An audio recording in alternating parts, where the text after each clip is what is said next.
दिल्ली में एक ऐसा ही राज्य है दिल्ली, जहां पर शराब मंत्री भी वही है जो शिक्षा मंत्री है।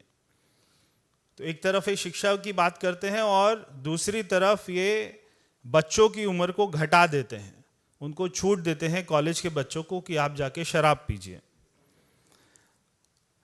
हम, बहुत अजीब सी बात है कि शिक्षा मंत्री हैं और हम इनसे केमिस्ट्री का सवाल पूछते हैं और ये हिस्ट्री का जवाब देते हैं। क्योंकि ये केमिस्ट्री का सवाल इसलिए नहीं उसका जवाब दे सकते क्योंकि 60% दिल्ली सरकार के स्कूल में साइंस नहीं पढ़ाई जाती है। इसलिए शिक्षा मंत्री से जब भी पूछो कि 2% से 12% क्यों किया, तो वो जवाब देते हैं कि हमारे घर में एक आज अपना डॉग को बच्चा हो गया, कुत्ते को बच्चा पैदा हो गया। हम उनसे जो है सवाल पूछते हैं कि आपने क्रेडिट नोट 18 करोड़ रुपए का एक तो ये जो 2% से 12% की कमीशन कैसे ट्रांसफ़र होती थी कि क्रेडिट नोट ये देते थे। आप सभी कभी दुकान पर जाते होंगे, कोई जूता खरीदते होंगे, आपको जूता पसंद नहीं आता होगा, तो जब आप उसको वापस कराने जाते हैं तो आपको क्रेडिट नोट दे देते हैं कि ये 1 साल तक वैलिड रहेगा, इसके बदले में कभी भी जूता ले लेना या कभी भी उतने अमाउंट का कोई भी चीज़ ले लेना। तो ये रिटेलर्स को जो L1 होते थे, वो सारे रिटेलर्स को क्रेडिट नोट इशू करते थे और वो क्रेडिट नोट के बदले में उनसे कैश लेकर वो आम आदमी पार्टी को ट्रांसफ़र किया करते थे। तो ये इनका सारा अपना मॉडस ऑपरेंडी था। ना ये क्रेडिट नोट का जवाब दे सकते हैं और ना ये 2% से 12% का जवाब देते हैं। ये सीधा पहुंच जाते हैं कि केजरीवाल तो प्रधानमंत्री के उम्मीदवार हैं। तो एक कोई गांव में अपना हड्डी सा पहलवान था। तो एक हमारे देश में गामा पहलवान हुए, बहुत जो है उनको रुस्तमे हिंद भी बोलते थे। तो एक हड्डी सा पहलवान था राघव चड्ढा जैसा। तो वो बार बार जो है चुनौती देता था कि गामा पहलवान को मेरे सामने लाओ, मैं उसको हरा दूंगा। तो ना गामा पहलवान ने उससे लड़ना था और जब अगर कभी वो आ भी जाता तो उसका हड्डी पहलवान का क्या होता, तो वो भाग जाता। तो ऐसे ये खुद ही 4 लोग कहीं पर भी जाके चैनल पर या किसी दूसरे राज्य में जाकर खुद ही एक दूसरे की पीठ जो है थपथपा रहे हैं कि इसको भारत रत्न मिलना चाहिए, इसको प्रधानमंत्री मिलना चाहिए, इसको ये मिलना चाहिए, इसको ये मिलना चाहिए। मैं आपको बहुत ही इंटरेस्टिंग फिगर एक जो है बताने वाला हूँ और जब आप इनकी आम आदमी पार्टी की पीसी में जाएं तो ज़रूर उनसे ये वाला सवाल पूछें, इसका भी जवाब उनके पास नहीं होगा। कि आपने मनीष सिसोदिया को बार बार ये कहते सुना होगा कि हमारी दुकानें ज़्यादा नहीं खुली, इसलिए जो हमारा रेवेन्यू है वो कम आया। अब आप ये जो मैं आपको फिगर दे रहा हूँ इसके बारे में ज़रा सुन लीजिए कि 2020 और 2021 में, अगर मैं 19 और 20 की बात करूँ तो दिल्ली में 10,000 करोड़ की शराब बिकी 2019 और 2020 में। 2020 और 21 में दिल्ली में 7,860 करोड़ की शराब बिकी। और जब ये पॉलिसी आई तो केवल 7 महीने के अंदर में जो दिल्ली में शराब बिकी है वो अमाउंट है 10,000 करोड़ रुपया। तो जो पुरानी पॉलिसी में एक साल में 7,800 करोड़ की शराब एक साल में बिकती थी, इन्होंने 7 महीने में 10,000 करोड़ की शराब बिकी है दिल्ली में 7 महीने में। तो ये बात को नहीं कह सकते कि हमारी दुकानें कम खुली हैं इसलिए हमारी शराब जो है कम बिकी है। इनकी शराब 1.5 गुना ज़्यादा बिकी है। और एक्साइज की ड्यूटी इन्होंने कर दी 1%। अब मैं आपको एक्साइज के ऊपर में भी आपको उनसे सवाल पूछना चाहिए कि 19-20 में आपको एक्साइज ड्यूटी 4,200 करोड़ रुपया सरकार को मिली। 20-21 में एक्साइज आपको 3,300 करोड़ रुपया मिला। मगर जब आप नई पॉलिसी लेके आए तो केवल 158 करोड़ रुपया एक्साइज मिला। एक्साइज 158 करोड़ रुपए, यानी कि एक्साइज में भी लॉस है और आपके रेवेन्यू में भी लॉस है। तो मैं मनीष सिसोदिया जी से पूछना चाहता हूं कि आप इस बात का जवाब दें कि आपकी सरकार को एक्साइज में 3,000 करोड़ का लॉस हुआ है और आपके रेवेन्यू में 3,500 करोड़ का लॉस हुआ है। ये सरकारी लॉस है, ये आपको हुआ है या नहीं हुआ है, इस बात का जवाब दे दें। ये तो सारे डाटा होंगे एक्साइज के पास में, एक्साइज विभाग के पास में, आपके पास में। तो सरकार को पिछले साल की तुलना से एक्साइज में कितना लॉस हुआ है और आपको रेवेन्यू में कितना लॉस हुआ है, इस बात का मनीष सिसोदिया उत्तर दे दें कि आपको 3,500 करोड़ रुपए का लॉस हुआ है या नहीं हुआ है रेवेन्यू में, और 3,000 करोड़ रुपए का एक्साइज में लॉस हुआ है या नहीं हुआ है, इस बात का जवाब दे दे। और जो 6,500 करोड़ रुपया सरकार को लॉस होता है, देखिए ये अपने आप में एक बहुत बड़ा क्राइम है कि सरकार जिस पॉलिसी में उसको 6,500 करोड़ रुपया ज्यादा मिल रहे हैं, अगर सरकार एक नई पॉलिसी लेकर आती है और उसमें ऐसे चेंजेस करती है कि जिसमें सरकार को 6,500 करोड़ रुपया कम आता है, तो ये अपने आप में एक बहुत बड़ा क्राइम है। तो वो 6,500 करोड़ रुपया कहां जाता है जो सरकार को लॉस हो रहा है? क्योंकि शराब तो ज्यादा बिक रही है, शराब कम नहीं बिक रही, मगर सरकार को जितना रेवेन्यू आना चाहिए था, जितना पैसा आना चाहिए था, वो नहीं आ रहा। तो वो पैसा कहां जा रहा है, इस बात का जवाब दें। तो ये कई ऐसे बिंदु हैं जिनसे जब आप उनसे केमिस्ट्री का सवाल पूछेंगे तो आपको हिस्ट्री बताएंगे। तो इसीलिए यही हाल है कि जो है इनके बच्चे ये बार बार अपने स्कूल में जाकर बोलते हैं कि आप पेपर में कुछ भी लिख कर आ जाना, उसको खाली मत छोड़ना। ऐसे भी हमने वीडियो देखे कि कुछ भी कोई कहानी लिख के आ जाना, पिक्चर की, शोले पिक्चर की कहानी लिख के आ जाना, खाली मत छोड़ के आना, आपको पास कर देंगे। तो वैसे ही ये दिल्ली की जनता को, देश की जनता को गुमराह कर रहे हैं कि जो होलसेल है, होलसेल का जो काम है वो सरकार को ही करना चाहिए। जो हम बार बार एक आरोप लगाते हैं जिसका आम आदमी पार्टी अभी तक कोई जवाब नहीं दे पाई, ना उनके पास में जवाब है, कि जो L1 का कमीशन इन्होंने, L1 मतलब है होलसेलर, L1 का कमीशन इन्होंने 2% से 12% क्यों किया, इसका कभी ये लोग जवाब नहीं देते। तो कमेटी ने कहा कि जैसे कर्नाटक में होता है कि वहां पे सरकार ही होलसेल का काम करती है, तो यहां पर भी सरकार होलसेल का काम करे ताकि हम उसको कंट्रोल कर सकें और सरकार को मुनाफा आए।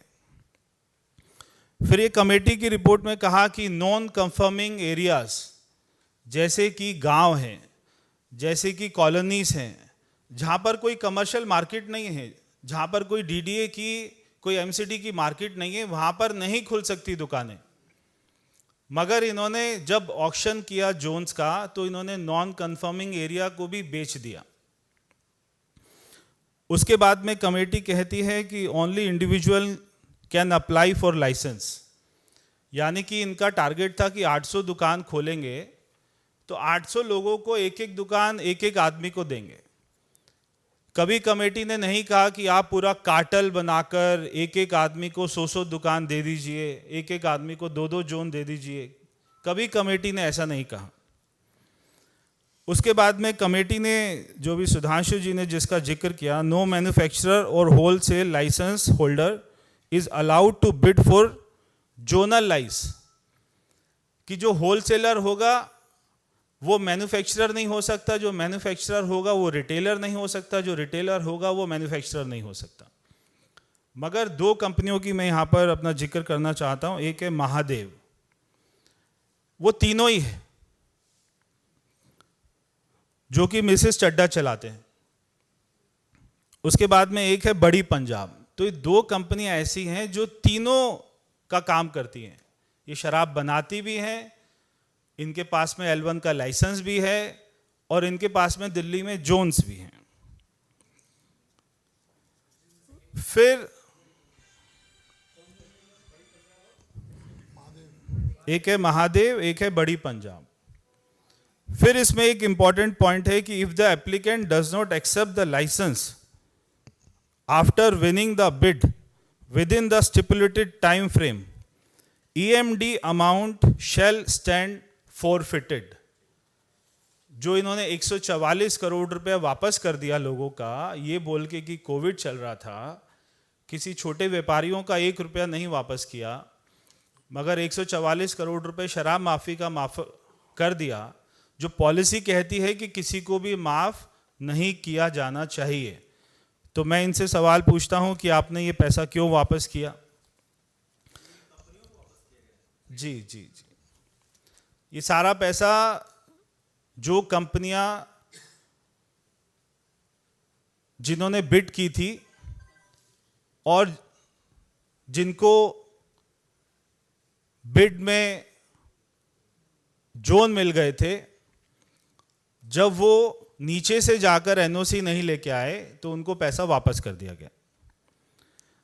कि आबकारी नीति का सबसे बड़ा नीतिगत विषय यह था कि उत्पादक वितरक एक समान नहीं होने चाहिए, क्योंकि इससे यह संभावना रहती है कि वो बाजार में अपना एकाधिपत्य बनाकर आगे जाकर मनचाहे तरीके से दामों को प्रभावित कर सकते हैं।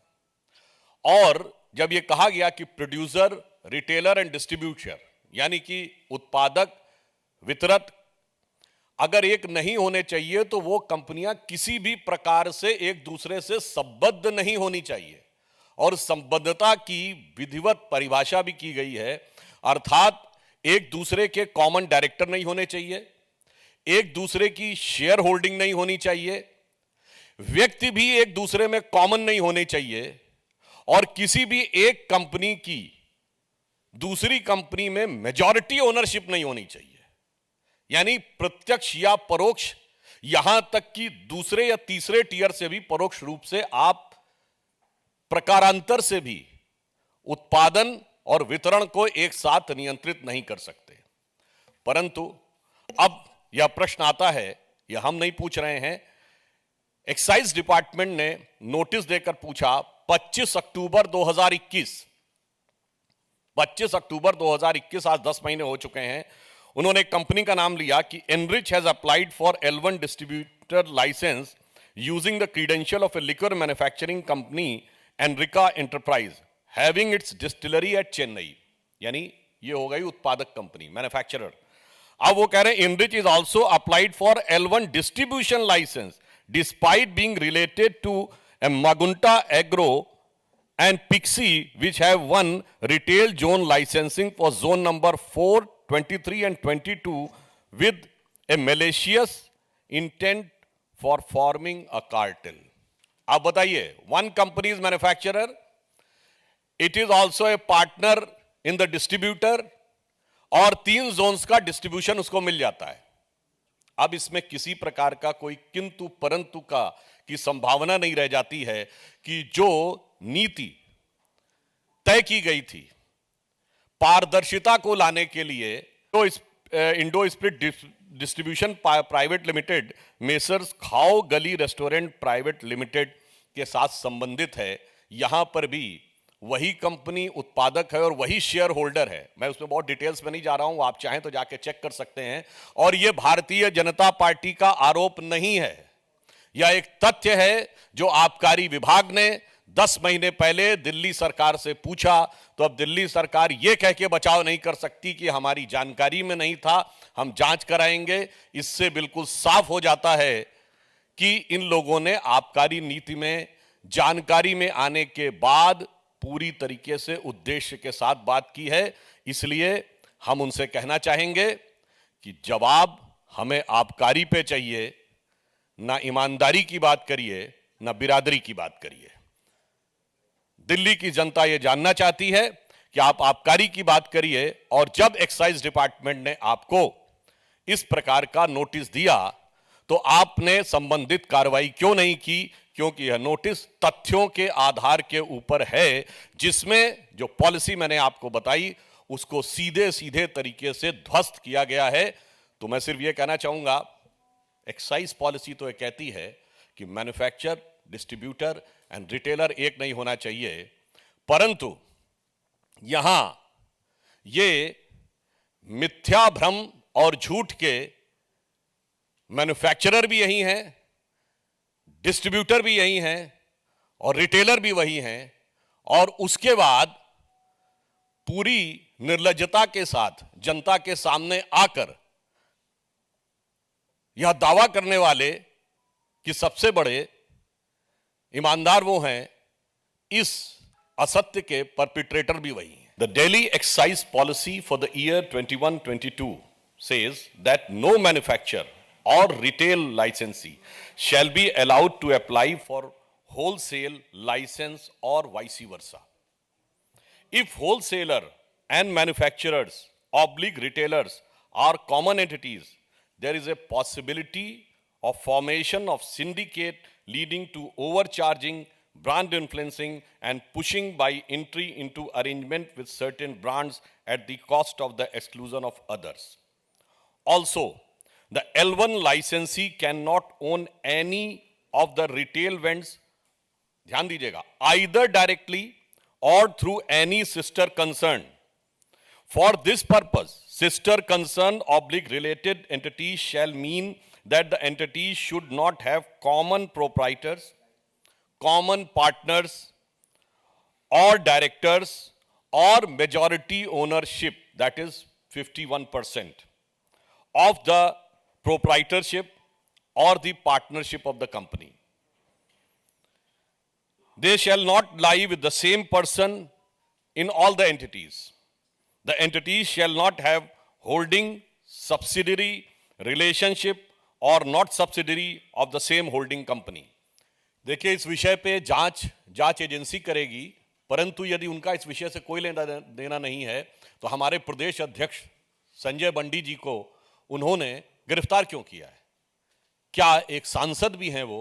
उन्हें लोकतांत्रिक ढंग से अपने विषय के ऊपर प्रदर्शन करने या सत्याग्रह करने या किसी भी प्रकार के राजनीतिक प्रदर्शन करने का अधिकार नहीं है। तो ये कहीं ना कहीं दर्शाता है कि उनके मन में एक राजनीतिक पूर्वाग्रह है, और जिस प्रकार के आरोप है उनके बारे में एजेंसीज सक्षम है ये तथ्य की गहराई तक पहुंचने के लिए। पूछना चाहता हूं, जो लोग हम पे आरोप लगा रहे हैं, 2014 से पहले जब हम सरकार में नहीं थे, तब जांच एजेंसियों के घेरे में कौन था? हमारे नेता थे या उनके नेता थे? कॉमनवेल्थ हो, कोयला घोटाला हो, CWG हो, समाजवादी पार्टी के नेता मुलायम सिंह जी, लालू प्रसाद यादव जी, DMK के नेता, तब भी वही थे जांच के घेरे में। तो आज यह आरोप बिल्कुल निराधार है, तब भी हमारा कोई नेता जांच के घेरे में नहीं था। कारण यह है कि भ्रष्टाचार उन लोगों का नैसर्गिक चरित्र है। सत्ता में रहें तो भी, विपक्ष में रहें तो भी हम पारदर्शिता, ईमानदारी के साथ कार्य करते हैं। सत्ता में रहें तो भी, विपक्ष में रहें तो भी। देखिए, मैं कहना चाहूंगा, आबकारी पे जवाब दीजिए, इधर उधर भागने का प्रयास मत करिए। वो ईमानदारी से लेके बिरादरी तक हर प्रकार की बात का जवाब देंगे, पर आबकारी पर अपनी बदकारी का जवाब नहीं देंगे। हमें जवाब उनसे एक्साइज पॉलिसी पर चाहिए। मैंने आज एक अपना वीडियो ट्वीट किया है, अगर आप उसको देखें, कि ये खुद ही अपने लोगों को पंजाब से बुलाकर बॉर्डर के पास खड़ा करा के उनको सिम कार्ड देकर और फ़ोन करवाते थे, और उसको वो बोलते थे कि हमको ऐसी ऑफर आ रही है। तो जरा आप जो उन्हीं का आम आदमी पार्टी का कार्यकर्ता था, वही ये सारी बातें बता। वैसे तो उनका एक MLA खुद आरोप लगा चुका है कि 20 करोड़ रुपए टिकट के लिए मांगे जा रहे थे। हमारा आरोप नहीं है, उनकी पार्टी के सिटिंग MLA ने आरोप लगा, इसलिए, मगर हम उसमें नहीं जाना चाहते। हमारा विषय यह है, आबकारी पे जवाब चाहिए, इधर उधर की किसी बात के ऊपर कोई बात नहीं। और जो प्रश्न उठाए हैं अभी प्रवेश जी ने, हम लोगों ने, टेक्निकल हैं, पॉलिटिकल नहीं है। टेक्निकल का जवाब टेक्निकल चाहिए। 2014 का उल्लेख किए ना, ये बताइए वो उनकी कही कितनी बातों पे यकीन किया जा सकता है? मैं राजनीति में कभी नहीं आऊंगा, कट्टरता के साथ कहा था। सारी संसद चोर है, कट्टरता के साथ कहा था। कांग्रेस पार्टी का समर्थन नहीं लूंगा, कट्टरता के साथ कहा था। शीला दीक्षित जी को बेईमान, कट्टरता के साथ कहा था। 49 दिन के बाद कहा था गलती हो गई, कट्टरता के साथ कहा था। बंगला नहीं लूंगा, कट्टरता के साथ कहा था। सुरक्षा नहीं लूंगा, कट्टरता के साथ कहा था। तो एक कहावत है ना, कही न जाए का कहिए। उनकी कही बातों के ऊपर क्या कहा जाए, इसलिए उनकी बात की विश्वसनीयता ही नहीं है कि उनकी बात का कोई तथ्यात्मक जवाब हो सके। धन्यवाद, बहुत बहुत धन्यवाद।